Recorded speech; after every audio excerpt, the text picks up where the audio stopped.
Okay folks, I'm back with another video. Gonna explain how the one-man bleeder works for the brakes. So you buy one of these at one of your auto parts place, deluxe one-man brake bleeder kit. Then it comes with basically it's a reservoir, and then it comes with a cap here which got two fittings on it. The underside has a fitting for the short hose that comes with it.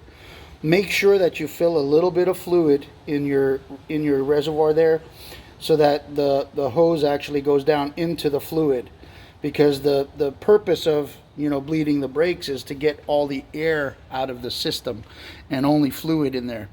So obviously if you don't have any fluid in this reservoir, you're going to be sucking air every time you let go of your pedal. So in the short, basically it comes with a longer hose, which you would then put to the top of here, the top one, which is like the opposite of where the short hose is, and then you would put the other end onto your bleeder screw on your caliper or your wheel cylinder.